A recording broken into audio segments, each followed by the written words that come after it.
একটু একটু জল দাও না গো। কেউ আছো? খুব তৃষ্ণা পেয়েছে, আবার একটু ও মা, জল খাবে নাকি? মহারানীর আবার তৃষ্ণাও পেয়েছে আর জল চাইছে। দুদিন পর তো বলবে আমাকেই খেতে চায়। হায় হায়, এই মেয়েটাকে নিয়ে যে আমি কি করি। দেখো না তোমার বোনের কাণ্ড, একটু একটু আগে খেতে দিলাম, এখন আবার জল চাইছে। এত করে যখন চাইছে একবার গিয়ে দিয়ে এসো না। বিরক্ত মুখে বিড়বিড় করতে করতে এক গ্লাস জল হাতে নিয়ে দোতলায় উঠল রীতা। বাড়ির একেবারে কোনায় সবচেয়ে ছোট আর নোংরা ঘরটার সামনে এসে দাঁড়ালো সে। দরজা খুলে রুক্ষ গলায় বলল, এই মেয়ে হতচ্ছাড়ি, খেয়ে নি। জ্বালিয়ে মালিয়ে একেবারে। রিমা কাঁপতে কাঁপতে গ্লাসটা হাতে নিল, তারপর এক নিঃশ্বাসে পুরো জলটুকু খেয়ে ফেলল। মনে হলো যেন বহুদিন পর তার শুকিয়ে যাওয়া প্রাণটা এক ফোঁটা স্বস্তি পেল। জল শেষ করে কান্না ভেজা গলায় বলল, বৌদি, বৌদি, আমার এই বন্দি দশা থেকে মুক্তি দাও, আমি আর পারছি না, খুব কষ্ট হচ্ছে।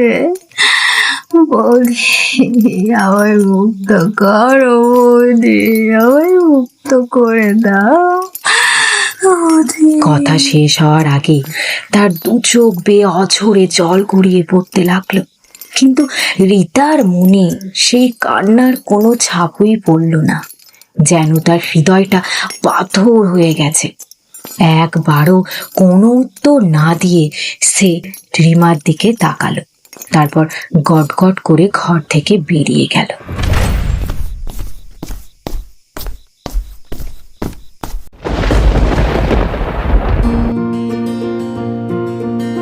কয়েক বছর আগে রিমা তখন 10ম শ্রেণীর ছাত্রী।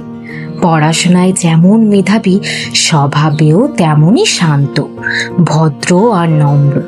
স্কুলের শিক্ষক শিক্ষিকারা তাকে ভীষণ স্নেহ করতেন। শুধু পড়াশোনাতেই নয়, ব্যবহারেও সে ছিল সবার প্রিয়। তার মিষ্টি হাসি আর ভদ্র আচরণে পাড়া প্রতিবেশী থেকে শুরু করে আত্মীয় স্বজন সবাই তাকে নিজের মেয়ের মতো ভালোবাসত। রিমা ছোট্ট সংসারে ছিল বাবা সনাতন চৌধুরী, মা সরলা চৌধুরী আর তার সবচেয়ে প্রিয় মানুষ দাদা অনিল চৌধুরী। দাদা বোনের সম্পর্কটা ছিল ঠিক টক ঝাল মিষ্টির মতো। দিনের শুরু হতো ঝগড়া দিয়ে, আবার দিনের শেষ হতো একে অপরকে ছাড়া না থাকতে পারার মধ্য দিয়ে। কখনো বালিশ ছোড়াছুড়ি, কখনো খুনসুটি, কখনো আবার ছোটখাটো মারামারি। এসবই ছিল তাদের প্রতিদিনের গল্প। কিন্তু সেই ঝগড়ার আড়ালে লুকিয়ে ছিল গভীর ভালোবাসা। অনিলের মুখে পুতুল ডাকটা না শুনলে যেন রিমার দিনটাই অসম্পূর্ণ থেকে যেত। সময়ের নিয়মে একদিন অনিলকে পড়াশোনার জন্য বাড়ি ছেড়ে বাইরে চলে যেতে হলো। বিদায়ের মুহূর্তে দাদার গলা জড়িয়ে ধরে শিশুর মতো কেঁদে ফেলেছিল রিমা। দাদা, তাড়াতাড়ি ফিরে আসবে তো? অনিল হেসে মাথায় হাত বুলিয়ে বলেছিল, ওরে পাগলি, রোজ ফোন করব, রোজ দেখবি, বুঝতেই পারবি না আমি বাড়িতে নেই বলে। সেদিনের পর থেকে যেন চৌধুরী বাড়ির অনেকটা প্রাণ হারিয়ে গেল। বাড়ির প্রতিটি কোণে রিমা শুধু দাদার স্মৃতি খুঁজে বেড়াতো। কোথাও আর সে দুষ্টুমি নেই, নেই অকারণে ঝগড়া, নেই সেই চেনা ডাক পুতুল। মাঝে মধ্যে জানালার ধারে বসে আকাশের দিকে তাকিয়ে চোখ ভিজিয়ে ফেলত সে। যদিও বাবা মা সব সময় তাকে হাসি খুশি রাখার চেষ্টা করতেন, তবু দাদার অভাবটা কিছুতেই পূরণ হতো না। প্রথম দিকে অনিলও বাড়ির কথা ভুলেনি। দিনে 2-3 বার ফোন করত, বাবার শরীরের খবর নিত, মায়ের খোঁজ নিত, আর সবচেয়ে বেশি সময় কথা বলতো রিমার সঙ্গে। সারা দিনের গল্প, পড়াশোনার খবর, নতুন বন্ধু সবকিছুই ভাগ করে নিত বোনের সঙ্গে। কিন্তু হঠাৎ করেই সব বদলে যেতে শুরু করলো। 4-5 মাস যেতে না যেতেই অনিলের ফোন আসা প্রায় বন্ধ হয়ে গেল। বাড়ি থেকে ফোন করলে কখনো শুনতে পাওয়া যেত, আমি খুব ব্যস্ত আছি, পরে কথা বলছি। আবার কখনো ফোনটাই বন্ধ থাকতো। প্রথমে সবাই ভেবেছিল পড়াশোনার চাপ, কিন্তু দিন গড়িয়ে সপ্তাহ গড়িয়ে মাস কেটে গেলেও পরিস্থিতির কোনো পরিবর্তন হলো না। সবচেয়ে বেশি কষ্ট পেত রিমা। রাগ, অভিমান, দুঃখ সবকিছু জমে জমে যেন বুকের ভেতর পাথর হয়ে যাচ্ছিল। মাঝে মাঝে অনেকদিন পর অনিল ফোন করলেও বাস থেকে দাদার গলা শুনে তার গলাও কান্নায় ভারী হয়ে উঠত।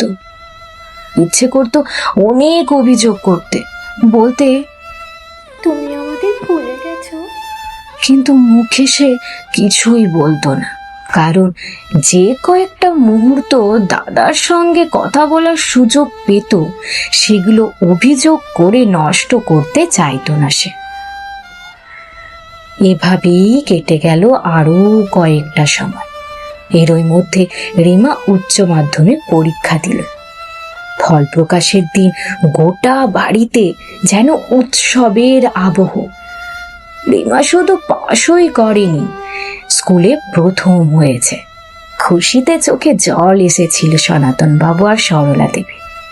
রিমা প্রথমে ফোন করেছিল অনিলকে, কিন্তু ওপাশ থেকে ভেসে এলো যান্ত্রিক কণ্ঠস্বর। নাম্বারে আপনি যোগাযোগ করতে চান সেটি এখন সুইচ অফ আছে।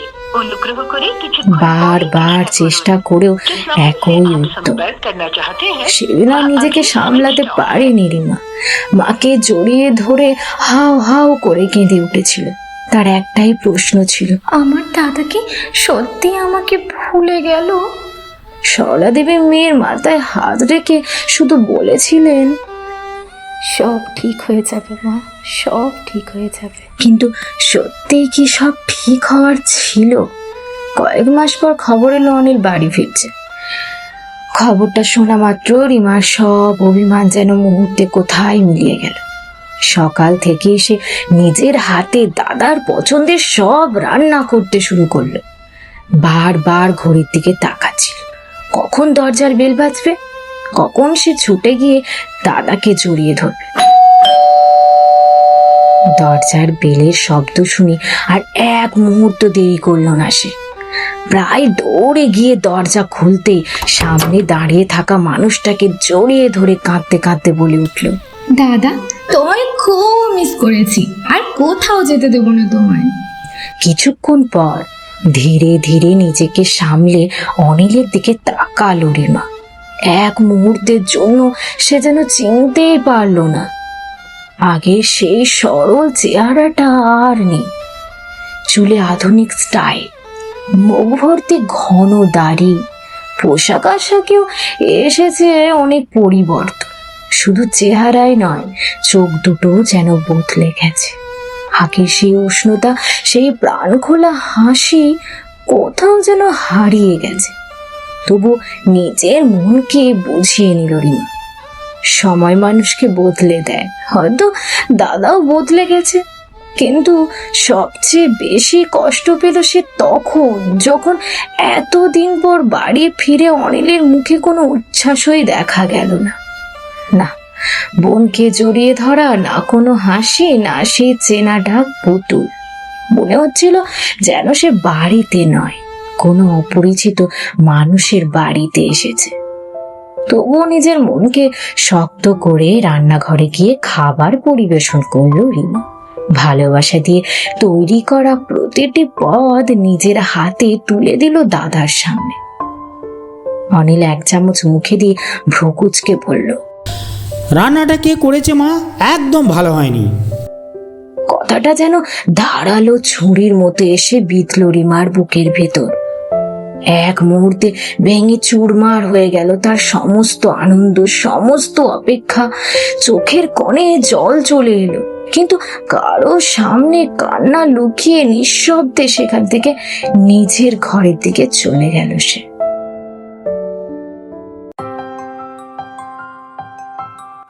দেখতে দেখতে এসে গেল 26শে জুন। চৌধুরী বাড়িতে আজ যেন উৎসবের আমেজ। আজ রিমার জন্মদিন। সকাল থেকে গোটা বাড়ি নতুন করে সাজিয়ে তোলা হয়েছে। রঙিন বেলুন, গাঁদা, রজনীগন্ধার মালা দিয়ে সেজে উঠেছে বাড়ির প্রতিটি কোণ।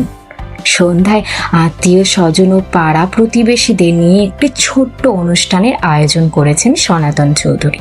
কিন্তু এসবের মাঝেও রিমার মনটা যেন পুরোপুরি ভালো ছিল না। দাদার সঙ্গে সে আগের মতো সম্পর্কটা আর নেই। তবু আজ নিজের জন্মদিন বলে সে সব কষ্ট ভুলে হাসি মুখে থাকার চেষ্টা করছিল। হঠাৎ বাবার গলায় জড়িয়ে ধরে আদুরে সুরে বলল, বাপি, আজ নয় একটু বাইরে ঘুরে আসি, অনেকদিন কোথাও যাওয়া হয় না। মেয়ের মুখের দিকে তাকিয়ে মৃদু হেসে ফেললেন সনাতন বাবু। আজ তো অনেক কাজ মা, সন্ধ্যায় এত লোক আসবে। রিমা ঠোঁট ফুলিয়ে বলল, প্লিজ বাপি, শুধু একটু, তারপর তাড়াতাড়ি ফিরে আসবো, কথা দিচ্ছি। মেয়ের আবদারের কাছে শেষ পর্যন্ত হার মানলেন তিনি। আচ্ছা আচ্ছা, ঠিক আছে, চল চল, পাশের কালী মন্দির থেকে ঘুরে আসি। খবরটা শুনে খুশিতে দৌড়ে গেল রিমা। প্রথমেই দাদার ঘরে গিয়ে বলল, দাদা চল না, সবাই মিলে কালী মন্দিরে যাব। অনিল তখন মোবাইলের স্ক্রিনে চোখ রেখে কি যেন দেখছিল। মুখে অদ্ভুত এক হাসি। একবারও মাথা না তুলে শুধু বলল, তোরা যা, আমার অনেক কাজ আছে। এক মুহূর্তের জন্য মনটা খারাপ হয়ে গেল রিমার। তবুও আর কিছু বলল না। কিছুক্ষণ পর সনাতন বাবু গাড়ি বের করলেন। সরলা দেবী, রিমা আর তিনি রওনা দিলেন মন্দিরের উদ্দেশ্যে। সারাটা পথ রিমা যেন ছোট্ট বাচ্চার মতো আনন্দ করে কাটালো। কখনো বাবার সঙ্গে গল্প, কখনো মায়ের সঙ্গে হাসাহাসি। মন্দিরে পৌঁছে সরলা দেবী ভক্তি ভরে মা কালীর পুজো দিলেন। পুজো শেষে প্রসাদের ফুলটা রিমার মাথায় ছুঁয়ে দিয়ে বললেন, সবসময় এভাবেই হাসি খুশি থাকিস মা, অনেক বড় মানুষ হবি। তোর মুখের হাসিটাই আমাদের বাঁচিয়ে রাখে। কথা বলতে বলতে তার চোখ দুটো ভিজে উঠল। তারপর মন্দিরের এক কোণে দাঁড়িয়ে 2 হাত জড়ো করে মনে মনে প্রার্থনা করলেন, হে মা কালী, আমার মেয়েটাকে তোমার আশীর্বাদে আগলে রেখো। ওর জীবনে যেন কোনো অশুভ ছায়া না আসে। সারা জীবন যেন ওর মুখে এই হাসিটুকু অটুট থাকে মা। পুজো শেষ করে 3 জন মন্দিরের সামনের দোকান থেকে একসঙ্গে প্রসাদ খেল।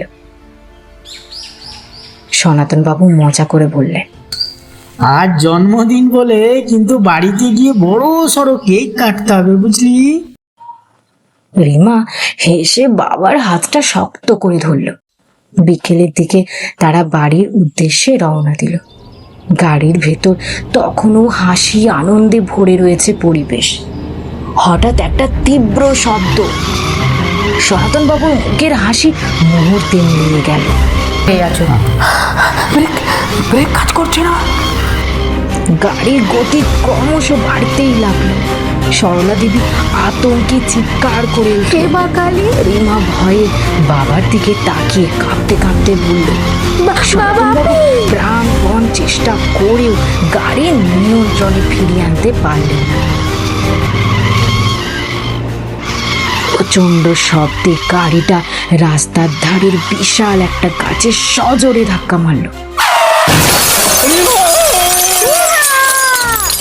চারিদিকে শুধু কাঁচ ভাঙার শব্দ, ধুলো, রক্ত, তারপর সব কিছু অন্ধকার। কতক্ষণ পর জ্ঞান ফিরেছিল তা জানে না রিমা। ধীরে ধীরে চোখ খুলতেই দেখলো সে হাসপাতালের একটি সাদা বিছানায় শুয়ে আছে। চারপাশে ডাক্তার, নার্স আর ওষুধের গন্ধ। মাথাটা প্রচন্ড ব্যথা করছিল। হঠাৎ ওই দুর্ঘটনার কথা মনে পড়তে সে বিছানা থেকে উঠে বসতে লাগলো। বাপি, বাপি, মা, মা কোথায় তোমরা? বাপি, মা, মা। তার কণ্ঠে ছিল আতঙ্ক আর অসহায়তা। ঠিক তখনই দরজার সামনে এসে দাঁড়ালো অনিল। রিমা ছুটে তার হাত ধরে কাঁদতে কাঁদতে বলল, দাদা, বাপি কোথায়? মা কোথায়? ওরা ঠিক আছে তো? অনিল কিছুক্ষণ নিশ্চুপ দাঁড়িয়ে রইল, তারপর নিচু গলায় বলল, রিমা, নিজেকে শক্ত কর, নিজেকে শক্ত কর। কথাটা শুনে বুকের ভেতরটা কেঁপে উঠল রিমার। অনিল ধীরে ধীরে বলল, অ্যাক্সিডেন্টের পর বাবা আর মা আর কেউ বাঁচেনি, ঘটনাস্থলেই। বাকিটা আর শেষ করতে পারল না সে। কথাগুলো যেন বজ্রপাতের মতো আছড়ে পড়ল রিমার বুকের উপর। সে অবিশ্বাসের চোখে অনিলের দিকে তাকিয়ে রইল, বারবার মাথা নেড়ে বলতে লাগলো, না, এটা মিথ্যে। আমার পাপিমা আমাকে ছেড়ে কোথাও যেতে পারে না, তুমি মিথ্যে বলছো। পরের মুহূর্তে বুক ফাটা আর্তনাদে কেঁপে বাপি! আর কান্নায় যেন জমে থাকা সমস্ত আকাশ ভেঙে পড়ল। অতিরিক্ত মানসিক আঘাত আর শোক সহ্য করতে না পেরে সেখানে জ্ঞান হারিয়ে মেঝেতে লুটিয়ে পড়ল রিমা। দ্রুত ছুটে এলেন ডাক্তাররা। পরীক্ষা করে একজন দীর্ঘশ্বাস ফেলে বললেন, শরীরে আঘাতের চেয়ে মেয়েটার মানসিকভাবে অনেক বড় ধাক্কা পেয়েছে, ওকে খুব সাবধানে রাখতে হবে, নইলে এই আঘাত সারা জীবনে ক্ষত হয়ে থাকবে।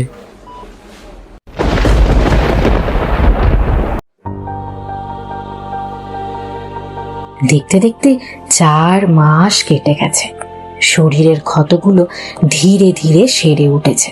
ডাক্তাররা বলেছিলেন রিমা এখন অনেকটাই সুস্থ, কিন্তু শরীর সুস্থ হলেই কি মানুষ সত্যিই সুস্থ হয়ে যায়? রিমার ক্ষেত্রে উত্তরটা ছিল না। তার শরীর হয়তো সুস্থ হয়েছে, কিন্তু মনটা যেন সেই দুর্ঘটনার দিনেই কোথাও থেমে গেছে। বাড়ির প্রতিটি কোণে এখনো বাবা মায়ের স্মৃতি জড়িয়ে রয়েছে। ড্রয়িং রুমে ঢুকলেই মনে হয় বাবা বুঝি এখনো খবরের কাগজ হাতে বসে আছেন। রান্নাঘরে গেলেই মনে পড়ে যায় কিভাবে মায়ের অগোচরে চুরি করে রান্না করা খাবার খেয়ে ফেলতো সে। আর ধরা পড়লে সরলা দেবী রাগ দেখিয়ে বলতেন, দুষ্টু মেয়ে, একটু অপেক্ষা করতে পারিস না? সেই কথাগুলো যেন এখনো কানে ভেসে আসে। আর ঠিক তখনই অজান্তি 2 চোখ বেয়ে নেমে আসে নোনতা জল। সত্যিই আছে ভীষণ একা। যার কাছে নিজের সব কষ্ট উজাড় করে দিত, তাদের কাছে হাজারো আবদার করত, তারা আর এই পৃথিবীতে নেই। আর যে একজন আছে, সে যেন আজ আর আগের সেই দাদা নেই। 4 মাসের মধ্যেই চৌধুরী পরিবারে এসেছে নতুন এক সদস্য। প্রায় 1 মাস আগে অনিল বিয়ে করে বাড়িতে নিয়ে এসেছে রিতাকে। শোনা যায় বাইরে পড়াশোনা করতে গিয়েই রিতার সঙ্গে পরিচয় হয়েছিল অনিলের। সেই পরিচয় ধীরে ধীরে ভালোবাসায় পরিণত হয়, আর তারপর বিয়ে। এখন অনিল একটি নামী কোম্পানিতে চাকরি করে। সারা দিন অফিসে ব্যস্ত থাকে, আর বাড়িতে ফিরলে তার সমস্ত সময় জুড়ে থাকে শুধু রিতা। রিমা যেন ধীরে ধীরে বাড়ির একজন সদস্য না, অচেনা একজন মানুষ হয়ে উঠল। 2 তলার একেবারে কোণের ছোট্ট ঘরটায় এখন তার পৃথিবী। সেখানে কেউ আসে না, কেউ জিজ্ঞাসা করে না সে খেয়েছে কিনা, কেউ জানতে চায় না সারাদিন কেমন কাটলো তার। দুর্ঘটনার পর তার পড়াশোনাও বন্ধ হয়ে গেছে। সারা দিন একা ঘরে বসে পুরনো স্মৃতিগুলো আঁকড়ে ধরে কাঁদতে কাঁদতে কেটে যায় তার দিন। কিন্তু রিমার এই সামান্য শান্তিটুকুও যেন সহ্য হতো না রিতার। রিতা ছিল অত্যন্ত ধূর্ত, স্বার্থপর আর অভিনয়ে ওস্তাদ। বাড়ির সমস্ত কাজ, রান্না, বাসন মাজা, কাপড় ধোয়া, ঘর পরিষ্কার সবই করাতো রিমাকে দিয়ে। কিন্তু অনিল অফিস থেকে ফিরলেই মুহূর্তের মধ্যে বদলে যেত তার রূপ। সে এমন ভাবে অভিনয় করত যেন সারা দিনের সমস্ত পরিশ্রম একাই করেছে। শুধু তাই নয়, সে অনিলকে বিশ্বাস করাতে শুরু করলো রিমা নাকি তাকে একদমই সহ্য করতে পারে না। প্রতিদিন একটু একটু করে মিথ্যে অভিযোগে অনিলের মন বিষিয়ে তুলতে লাগলো সে। এরপর এক সময় রিমার বাইরে বেরোনো প্রায় বন্ধ করে দেওয়া হলো। তার জীবন ধীরে ধীরে অন্ধকারের অতল গহ্বরে তলিয়ে যেতে লাগলো। একদিন সন্ধ্যায় সুযোগ বুঝে চোখে জল এনে অনিলের সামনে এসে দাঁড়ালো রিতা। কাঁপা গলায় বলল, দেখো তোমার বোনের কাণ্ড, প্রেমে পড়েছে গো তোমার বোন। অনিল অবাক হয়ে তাকালো। কি বলছো তুমি? রিমা চোখের জল মুছতে মুছতে বলল, আমাদের ভালোবাসায় বুঝি ওর মন ভরল না। এতদিন কিছু বলিনি, ওর মিষ্টি মুখটার দিকে তাকিয়ে সব সহ্য করেছি, কিন্তু আজ আজ আর পারলাম না গো। অনিলের মুখ গম্ভীর হয়ে উঠল। স্পষ্ট করে বলো তো কি হয়েছে? মনে মনে নিজের পরিকল্পনা সফল হতে দেখে ঠোঁটের কোণে ক্ষীণ হাসি ফুটলেও বাইরে থেকে ভাঙা গলায় বলতে লাগলো রিতা, বেশ কয়েকদিন ধরেই লক্ষ্য করছিলাম ও কেমন যেন উদাস উদাস থাকে। সন্দেহ হয় একদিন লুকিয়ে দেখলাম প্রায় 24-25 বছরের একটা ছেলের সঙ্গে নিয়মিত দেখা করছে। আজ তো নিজের কানেই শুনলাম ফোনে ওই ছেলেটাকে বলছিল আমরা নাকি ওকে একটুও ভালোবাসি না, আমরা নাকি ওর উপর অত্যাচার করি, আমি নাকি সারাদিন ওকে দিয়ে কাজ করাই। এই বলে জোরে জোরে কেঁদে উঠল রিতা। অনিলের রাগ তখন ধীরে ধীরে বাড়তে শুরু করেছে। আর কিছু বলেছিল? রিতা এবার আসল বিষ ঢাললো। বলছিল সময় হলে বিয়ে করে এই বাড়ির সম্পত্তির ভাগ নেবে, তোমার বিরুদ্ধে থানায় যাবে। বলছিল তুমি নাকি ওর জীবনটা নষ্ট করে কথাগুলো দিয়েছো। একটার পর একটা শুনে অনিলের চোখে যেন রাগের আগুন জ্বলে উঠল। সে একবারও ভাবলো না এত দিনের আদরের বোন এমন কথা সত্যি বলতে পারে কিনা। অন্যদিকে রিতা নিজের মিথ্যে কথার জাল আরো নিখুঁতভাবে বুনতে লাগলো। দিনের পর দিন একটার পর একটা মিথ্যে অভিযোগ, একটার পর একটা অপবাদ, আর সেই বিষ ধীরে ধীরে গ্রাস করে নিল অনিলের মনকে। সেই মিথ্যে উপর বিশ্বাস করেই একদিন নিজের সবচেয়ে প্রিয় বোনের জীবনটাকে নরকে পরিণত করেছিল সে। আর সেদিন থেকেই শুরু হয়েছিল রিমার শিকলবন্দি জীবনের বিভীষিকা।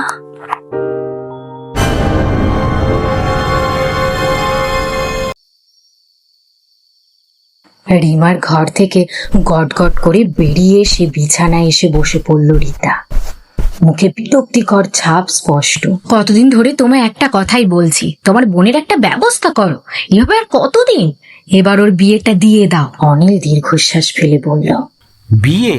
ওকে বিয়ে কে করবে বলো তো?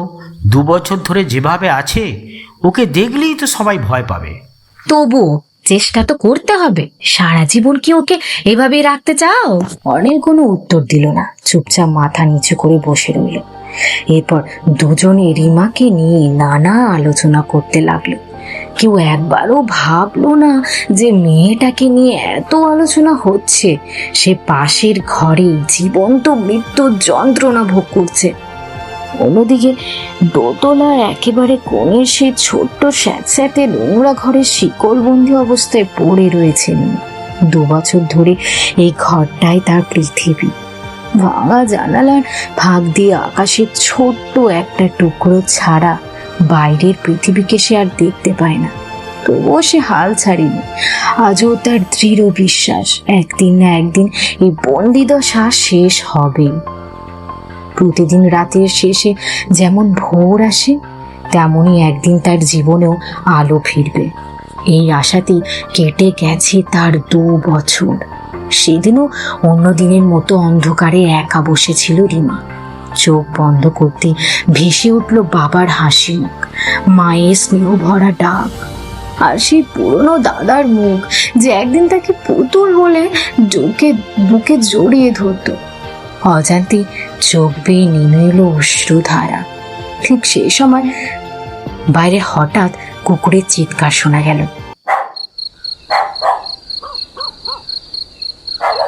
তারপর কেউ যেন বাড়ির পাঁচিল টপকে ভিতরে ঢুকছে। কয়েক মুহূর্তের মধ্যে 4-5 জন মুখোশধারী লোক নিঃশব্দে চৌধুরী বাড়ির ভিতরে প্রবেশ করল। তাদের নেতা রঘু সর্দার, এলাকার কুখ্যাত ডাকাত। কিন্তু আজও সে নিজের দলের কাছে একটাই নিয়ম মানতে বাধ্য করল, অকারণে কাউকে আঘাত করবে না। অনিল আর রিতা তখন গভীর ঘুমে। সুযোগ বুঝে দলটা বাড়ির আলমারি, লকার আর দামি জিনিসপত্র লুট করতে শুরু করল।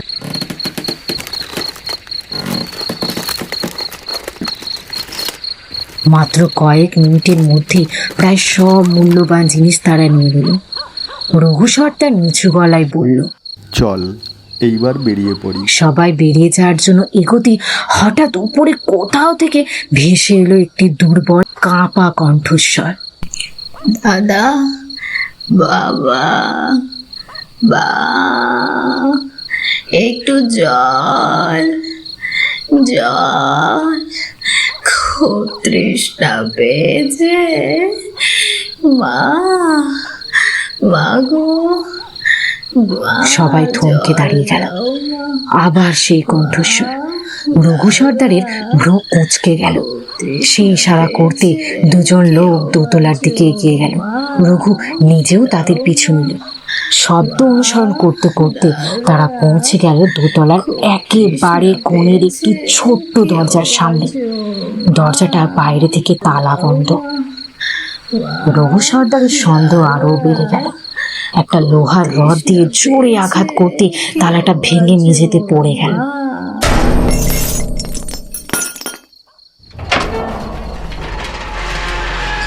দরজা খুলতেই সবাই স্তব্ধ। ঘরের এক কোণে মরিচা ধরা লোহার শিকলে বাঁধা একটি যুবতী।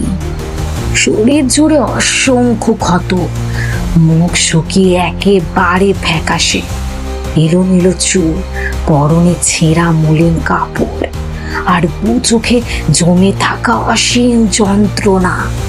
রঘু সর্দার কয়েক মুহূর্ত নির্বাক হয়ে তাকিয়ে রইল।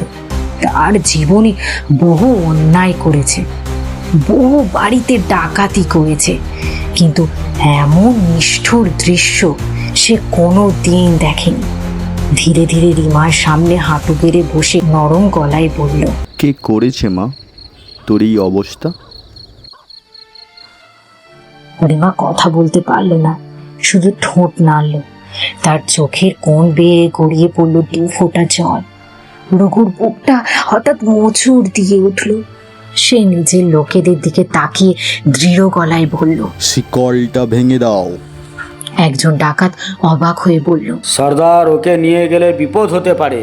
রঘু কঠোর গলায় উত্তর দিল, যে মানুষ একটা মেয়েকে পশুর মতো শিকল দিয়ে বেঁধে রাখে, তার কাছে ওকে ফেলে যাওয়াটা সব থেকে বড় পাপ। এক মুহূর্ত দেরি না করে তারা শিকল ভেঙে দিল। 2 বছর পর প্রথমবার রিমার হাত পা মুক্ত হলো, কিন্তু দীর্ঘদিন শিকলবন্দি থাকার কারণে সে দাঁড়ানোর শক্তিটুকুও হারিয়ে ফেলেছিল। রঘু সর্দার নিজের গায়ে চাদর খুলে রিমার গায়ে জড়িয়ে দিল। তারপর ধীরে ধীরে তাকে কোলে তুলে নিল। বেরিয়ে যাওয়ার আগে একবার চারিদিকে তাকিয়ে নিচু গলায় বলল, আজ আমরা ডাকাতি করতে এসেছিলাম, কিন্তু মনে হচ্ছে ভগবান আমাদের দিয়ে একটা মানুষের জীবন বাঁচানোর কাজ করিয়ে নিলেন। তারপর রাতের অন্ধকারে রঘু সর্দার ও তার দল রিমাকে নিয়ে সেখান থেকে চলে গেল। সেদিন টানা 2 বছর শিকলবন্দি জীবন কাটানোর পর প্রথমবার মুক্ত আকাশের বাতাস গায়ে লাগলো রিমার।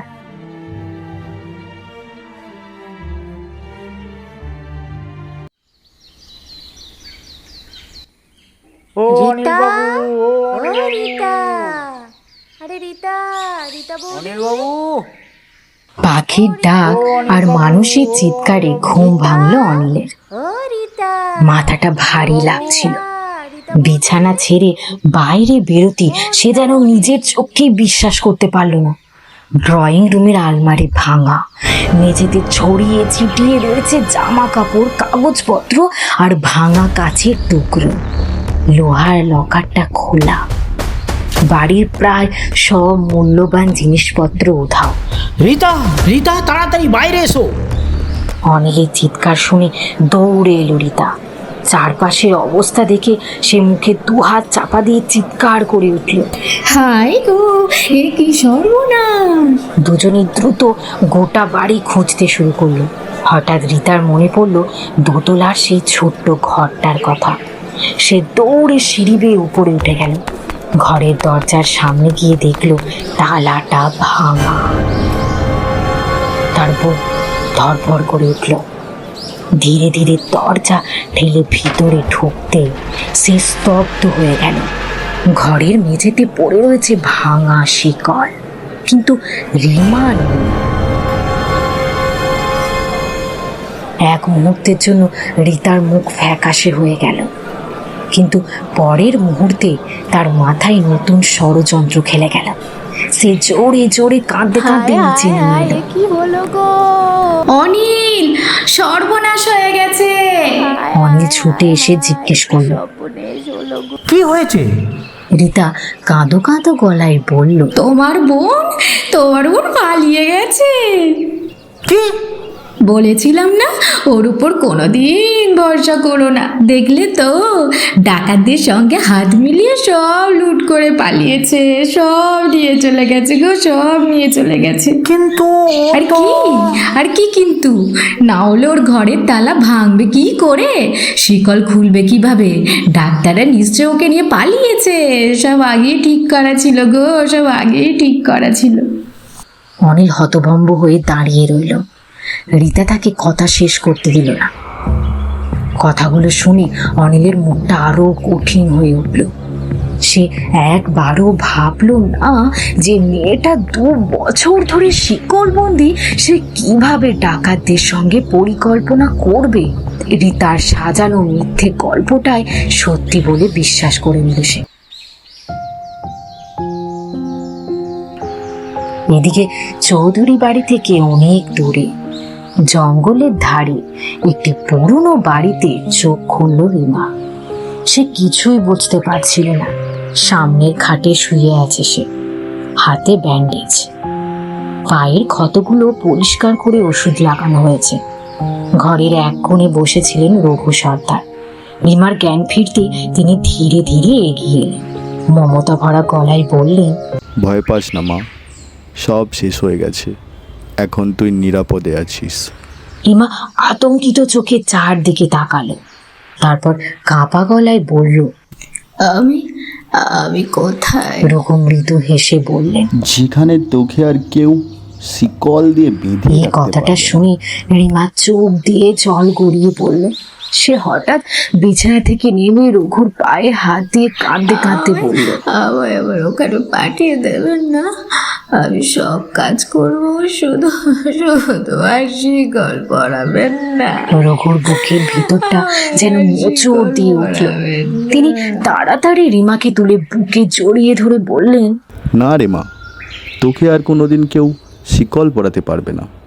যতদিন আমি বেঁচে আছি ততদিন তোর গায়ে একটা আঁচড়ও কেউ কথাগুলো কাটতে শুনে পারবে না। ছোট্ট শিশুর মতো ফুপিয়ে কেঁদে উঠল। 2 বছর পর প্রথমবার সে অনুভব করলো পৃথিবীতে এখনো কিছু মানুষের হৃদয়ে মানবিকতা বেঁচে আছে। রঘু সর্দার সঙ্গে সঙ্গে এলাকার এক ডাক্তারকে ডেকে আনলেন। ডাক্তার রিমাকে ভালোভাবে পরীক্ষা করে বললেন, শরীরের ক্ষতগুলো সেরে যাবে, কিন্তু মেয়েটা মনের ক্ষত সারাতে অনেক সময় লাগবে। ওকে সবসময় ভালোবাসা আর যত্নে রাখতে হবে। রঘু কোনো উত্তর দিলেন না, শুধু একবার রিমার দিকে তাকালেন। তার চোখে তখন নিজের মেয়েকে হারানোর মতো এক গভীর মায়া ফুটে উঠেছে। হয়তো সেই মুহূর্তে তিনি মনে মনে সিদ্ধান্ত নিয়ে ফেলেছিলেন, আজ থেকে রিমা শুধু একজন অসহায় মেয়ে নয়, সে তার নিজের মেয়ে।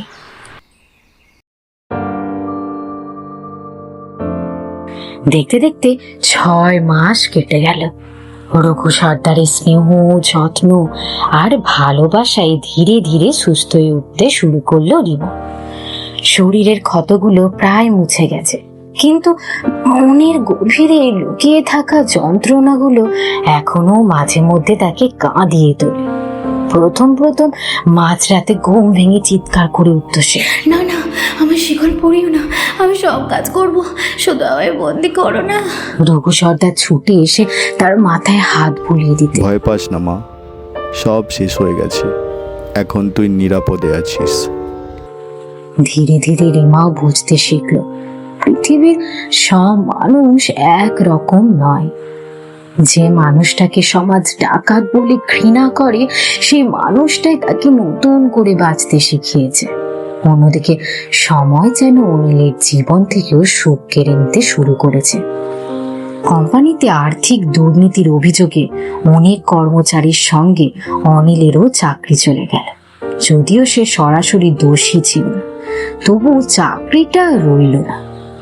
একের পর এক ঋণের বোঝা মাথায় চেপে বসল। সঞ্চয় শেষ হয়ে গেল। অবশেষে বাধ্য হয়ে চৌধুরী পরিবারের পৈতৃক বাড়িটাও বিক্রি করে দিতে হলো। যে বাড়িতে বাবা মায়ের স্মৃতি ছিল, যে বাড়িতে রিমার হাসি খুশিতে একদিন সকাল হতো, আজ সেই বাড়িও অন্যের হয়ে গেল। বাড়ি বিক্রির দিন অনেকক্ষণ দাঁড়িয়েছিল অনিল, কিন্তু তার চোখে কোনো জল ছিল না। হয়তো সে তখনও বুঝতে পারেনি সে শুধু একটা বাড়ি নয়, নিজের অতীতটাকেও হারিয়ে ফেলছে। সেই রাতে শুরু হলো আর এক ঝড়। রীতা নিজের কাপড় চোপড় গুছিয়ে ব্যাগে ভরছিল। অনিল অবাক হয়ে জিজ্ঞেস করলো, রিমা, মানে মানে রীতা, ব্যাগ গুছাচ্ছ কেন? আমি বাড়ি ছেড়ে চলে যাচ্ছি। হঠাৎ কেন? কারণ তোমার মতো অপদার্থ মানুষের সাথে আমি আর এক মুহূর্ত থাকতে চাই না। অনিল স্তব্ধ হয়ে গেল। আমার এমন সময় তুমি আমাকে ছেড়ে চলে যাবে? রীতা তাচ্ছিল্যের হাসি হেসে বলল, কেন, তুমি ভেবেছিলে আমি সারা জীবন তোমার সঙ্গে থাকবো নাকি? আমি তোমায় খুব ভালোবাসি রীতা, একটু সময় দাও, আমি আবার সব ঠিক করে দেবো। রীতা এবার হো হো করে হেসে উঠল। ভালোবাসা? তুমি ভালোবাসার কথা বলছো? হ্যাঁ, আমি সত্যি তোমাকে খুব ভালোবাসি। যে মানুষ নিজের জন্মের বোনকে 2 বছর ধরে শিকল দিয়ে বেঁধে রাখতে পারে, সে আবার ভালোবাসে কি বোঝে? অনিল যেন বজ্রাহত হয়ে দাঁড়িয়ে রইল। এসব এসব কি বলছো? রীতা ধীরে ধীরে তার সামনে এগিয়ে এলো। আজ সত্যিটা শুনে নাও। একটু থেমে ঠোঁট বাঁকিয়ে বলল, আমি কোনোদিনও তোমায় ভালোবাসিনি। অনিলের বুকের ভেতরটা কেঁপে উঠল। মা মানে? তোমাদের সম্পত্তি দেখে তোমার বিয়ে করেছিলাম, ভালোবেসে নয়। অনিল যেন নিজের কানকেও বিশ্বাস করতে পারছিল না। রীতা আবার বলতে শুরু করলে, আর তোমার বোনের বিরুদ্ধে যা যা বলেছিলাম সবটাই মিথ্যে ছিল। মিথ্যে? হ্যাঁ, ওর কোনো প্রেম ছিল না, কোনো ছেলের সঙ্গে ওর সম্পর্ক ছিল না। আমি চাইনি ও এই বাড়িতে থাকুক, কারণ ও থাকলে সম্পত্তির ভাগ পেত। তাই ধীরে ধীরে তোমার মাথায় বিষ ঢেলেছি। আর তুমি একবারও নিজের বোনকে বিশ্বাস করো না। প্রতিটি শব্দ যেন ধারালো ছুরির মতো অনিলের বুক চিরে দিচ্ছিল। সে কাঁপা গলায় বলল, তাহলে তাহলে রিমা নির্দোষ ছিল? আজ বুঝলে নাকি? অনিলের চোখ দিয়ে জল গড়িয়ে পড়ল। সে দুহাত দিয়ে নিজের মাথা চেপে ধরে মাটিতে বসে পড়ল। হে ভগবান, আমি এ কি করেছি? রীতা দরজার দিকে এগিয়ে যেতে যেতে শেষবারের মতো বলল, আমাকে খুঁজতে আসবে না। আর তোমার বোনকে যদি খুঁজে পাও, ওর কাছে গিয়ে ক্ষমা চেয়েও। যদিও আমার মনে হয় ও কোনোদিনও ক্ষমা করবে না। কথা শেষ করে দরজা খুলে বেরিয়ে গেল রীতা। ঘরের মধ্যে একা বসে রইল অনিল। চারিদিকে নিস্তব্ধতা। হঠাৎ তার কানে যেন ভেসে এলো বহু বছর আগে সে চেনা ডাক। অনিল মুখ চেপে হাউ হাউ করে কেঁদে উঠল। সেদিন প্রথমবার সে উপলব্ধি করল নিজের জীবনের সবচেয়ে বড় অপরাধ সে করেছে নিজের সবচেয়ে প্রিয় মানুষটার সঙ্গে। আর সেই অপরাধের ক্ষমা হয়তো কোনো দিনই পাওয়া যাবে না। রীতা চলে যাওয়ার পর একেবারে নিঃস্ব হয়ে পড়েছিল অনেক। চারিদিকে শুধু শূন্যতা। না ছিল চাকরি, না ছিল সংসার, না ছিল আপনজন। সবচেয়ে বড় কথা, নিজের বিবেকের কাছে সে প্রতিদিন পরাজিত হচ্ছিল। দিন রাত একটাই প্রশ্ন তাকে কুড়ে কুড়ে খেতে লাগলো। আমি কি করে পারলাম? যে বোনকে আমি নিজের বুকে আগলে রেখেছিলাম, সেই বোনকে আমি এত নরক যন্ত্রণা কি করে দিলাম? অপরাধ বোধ আর অনুশোচনায় অনিল ধীরে ধীরে মানসিক ভারসাম্য হারাতে শুরু করলো। সে শহরের পর শহর, গ্রামের পর গ্রাম ঘুরে বেড়াতে লাগলো। যাকেই দেখতো শুধু একটাই প্রশ্ন করতো, আমার বোনকে দেখেছেন? আপনারা আমার পুতুলকে দেখেছেন? কিন্তু কেউ কোনো উত্তর দিতে পারতো না। আবার ফিরে এলো 26শে জুন, রিমার জন্মদিন, সেই সঙ্গে বাবা মায়ের মৃত্যুর দিন। আজও এই দিনটা এলে বুকের ভেতরটা হাহাকার করে ওঠে অনিলে। মনে পড়ে যায় ছোট্ট সেই মেয়েটার কথা, যে সারাক্ষণ তার পিছু পিছু ঘুরে বেড়াতো। মনে পড়ে, দাদা আমার ছেড়ে কোথাও যাস না। সেই কণ্ঠস্বর যেন আজও কানে ভেসে আসে। চোখের কোণ বেয়ে নীরবে গড়িয়ে পড়ে জল। সে আজও প্রতিদিন নিজের পুতুলকে খুঁজে বেড়ায়, কিন্তু কোথাও তাকে খুঁজে পায় না। অন্যদিকে রঘু সর্দারের বাড়িতে নতুন জীবন শুরু করলেও রিমা আজও ভুলতে পারেনি তার দাদাকে। প্রতিদিন সন্ধ্যায় বাড়ির উঠোনে দাঁড়িয়ে আকাশের দিকে তাকিয়ে তাকিয়ে মনে মনে বলতো, একবার যদি দাদা ফিরে আসতো, একবার যদি সব আগের মতো হয়ে যেত। কিন্তু সময় তো আর ফিরে আসে না।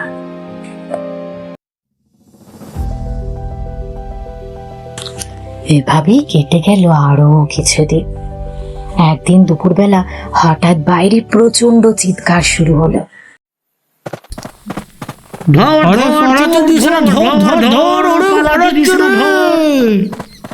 কয়েকজন লোক লাঠি হাতে একজন মানুষকে তাড়া করেছে। তাদের মধ্যে একজন একটু থামতেই রঘু সর্দার এগিয়ে গিয়ে জিজ্ঞাসা করলেন, কি হয়েছে? ওকে এইভাবে মারছো কেন? আমি দোকান খুলে জল আনতে গিয়েছিলাম, দেখি লোকটা জিনিসপত্র সব আমার এলোমেলো করছে। নিশ্চয়ই চুরি করতে গিয়েছিল জানেন। রঘু সর্দার শান্ত গলায় বললেন, ভালো করে দেখেছো? ও চুরি করবে বলে তো মনে হচ্ছে না। লোকটি রেগে বলল, হ্যাঁ চোর না হলে ও পালাচ্ছিল কেন? ঠিক তখনই পাশে দাঁড়িয়ে থাকা এক বৃদ্ধ বলে উঠলেন, আরে বাবা, ও চোর নয়, ওর বোনকে খুঁজে বেড়াচ্ছে। ও একটা পাগল, ও পাগল হয়ে সবাই গেছে। অবাক হয়ে লোকটার দিকে তাকালো, কিন্তু উত্তেজিত জনতা কারো কথা শুনলো না। তারা আবার লোকটাকে তাড়া করতে শুরু করলো। প্রাণ ভয়ে দৌড়াতে দৌড়াতে লোকটা হঠাৎ রঘু সর্দারের বাড়ির ভেতরে ঢুকে পড়ল। কয়েকজন লোক পেছন পেছন ঢুকে তাকে ধরে বেধড়ক মারতে শুরু করলো। রক্তাক্ত অবস্থায় লোকটা কাঁদতে কাঁদতে শুধু বলছিল, আমি চোর নই, আমি চোর নই, আমার বোনকে খুঁজছি, আমি আমার বোনকে খুঁজছি। দেখেছো দেখেছো দেখেছো? চিৎকার শুনে ঘরের ভেতর থেকে দৌড়ে বেরিয়ে এলো রিমা। সে সবাইকে সরিয়ে দিয়ে লোকটার সামনে দাঁড়ালো। থামুন, আর মারবেন না। রঘু সর্দারও এগিয়ে আসতে লোকগুলো ভিড় করতে করতে সেখান থেকে চলে গেল। রিমা হাঁটু গেড়ে বসে রক্তাক্ত মানুষটার মাথা নিজের কোলে তুলে নিল। মুখের উপর থেকে এলোমেলো চুলগুলো সরাতে তার বুকটা কেঁপে উঠল। চোখ দুটো বিস্ফোরিত হয়ে গেল। কাঁপা গলায় বেরিয়ে এলো একটি শব্দ, দাদা। হ্যাঁ, এই মানুষটা আর কেউ নয়, তার প্রাণের চেয়েও প্রিয় দাদা অনিল, যার জন্য এতদিন অপেক্ষা করেছে সে। কিন্তু এমন অবস্থায় তাদের দেখা হবে কোনোদিনও স্বপ্নেও ভাবেনি। রিমা পুপিয়ে কেঁদে উঠল, দাদা, দাদা, তোর এমন অবস্থা কি করে হলো? কে তোকে মারলো? কোথায় ছিলি এতদিন? আমার দিকে একবার তাকিয়ে দেখ দাদা, আমি তোর পুতুল। একবার এদিকে তাকিয়ে দেখ না দাদা, কি হয়েছে তোর? আমার দিকে তাকা। অনিল যেন কিছুই শুনতে পাচ্ছিল না।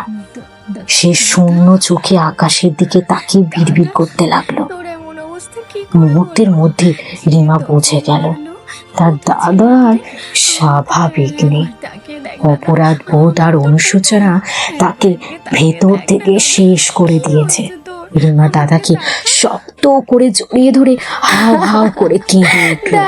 তার চোখে নোনতা জল টুপ টুপ করে পড়তে লাগলো অনিলের মুখে। অনিল ধীরে ধীরে চোখ তুলে একবার রিমার দিকে তাকালো। মুখে ফুটে উঠল একটুকু শান্তির হাসি। ক্ষীণ স্বরে শুধু একটি শব্দ উচ্চারণ করলো, পুতুল। পরের মুহূর্তে তার মাথাটা নিস্তেজ হয়ে ঝুলে পড়ল। দাদা, দাদা, একবার চোখ খুলে দেখ, আমি তোর পুতুল, আমি এসে গেছি দাদা। দাদা তোর কিচ্ছু হবে না দাদা। দাদা চোখ খোল, দাদা চোখ খোল, চোখ খোল দাদা। দাদা দাদা আমি তোর পুতুল দাদা। দাদা চোখ খোল একবার, আমি আমি এখানে আছি, চোখ খোল দাদা। দাদা! সব শেষ। রিমার বুক ফাটা আর্তনাদে কেঁপে উঠল চারিদিক, কিন্তু সে ডাক আর কোনো দিন পৌঁছালো না অনিলের কানে। কারণ নিজের জীবনের সবচেয়ে বড় ভুলে প্রায়শ্চিত্ত করে সে চিরদিনের জন্য পৃথিবী ছেড়ে চলে গেছে।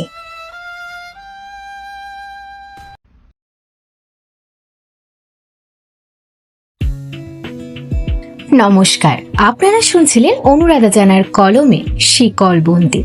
গল্প পাঠে ছিলাম আমি অনু। রিমা, রীতা এবং সরলা দেবীর চরিত্রে কণ্ঠ দিয়েছি আমি অনু। অনিল, সনাতনবাবু এবং অন্যান্য চরিত্রে কণ্ঠ দিয়েছেন লালমোহন। রঘু সর্দারের চরিত্রে কণ্ঠ দিয়েছেন অতনু। ডাক্তারবাবুর চরিত্রে কণ্ঠ দিয়েছেন জয়ন্ত।